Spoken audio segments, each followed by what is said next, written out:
تو تقدیر کیا چیز ہے اس کے بارے میں علماء فرماتے ہیں کہ وہ سر اللہ فی خلقہ، کہ اللہ تعالیٰ کا وہ راز ہے کہ جو اللہ کی مخلوقات میں صرف اللہ ہی جانتا ہے۔ اگر بندے جانتے ہیں تو کب جانتے ہیں؟ اس چیز کے ہو جانے کے بعد۔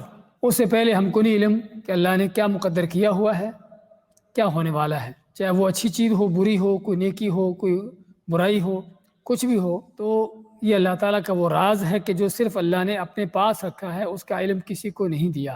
اور یہ بھی کہا جاتا ہے کہ اللہ کا سابقہ علم ہے مخلوقات کے حوالے سے، اللہ کو پہلے سے پتہ ہے کہ کون سی چیز کیا کرنے والی ہے، اور نہ کہ صرف اللہ کو علم ہے بلکہ اللہ نے اپنے اس علم کو باقاعدہ لکھ رکھا ہے۔ جس طرح کہ ہے تو عبادہ بن صامت کی حدیث ہے کہ نبی کے صلی اللہ علیہ وسلم فرمایا، صحیح ابو داؤد کی صحیح حدیث ہے، ان اول ما خلق اللہ القلم، اللہ نے سب سے پہلے قلم کو پیدا کیا، اس کو کہا کہ لکھ۔ قلم نے کہا ربی وماذا اکتب، اے رب میرے میں کیا لکھوں؟ تو اللہ میں اکتب مقادیر کل شیء حتی تقوم الساعہ، کہ قیامت کا قائم ہونے تک جو بھی مخلوقات کی تقدیریں ہیں وہ سبھی لکھ دے۔ اور یہ کب تھا؟ اس حدیث کے اندر آتا ہے کہ اول ما خلق اللہ، کہ سب سے پہلے جو اللہ نے پیدا کیا قلم تھا۔ لیکن دوسری حدیثوں میں آتا ہے، جس طرح کہ مسلم احمد رضا کی حدیث ہے، اللہ نے آسمان و زمین کو پیدا کرنے سے 50,000 سال پہلے قلم کو پیدا کیا، اور اس کو کہا کہ لکھ کہ جو کچھ قیامت تک ہونے والا ہے، اور پھر اللہ کے حکم سے وہ قلم چلتا ہے اور لکھ دیتا ہے جو اللہ تعالیٰ اس سے لکھوانا چاہتا تھا۔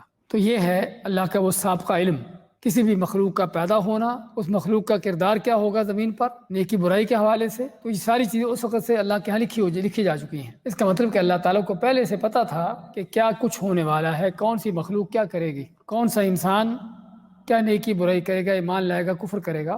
تو یہ ہے تقدیر، اللہ کا سابقہ علم۔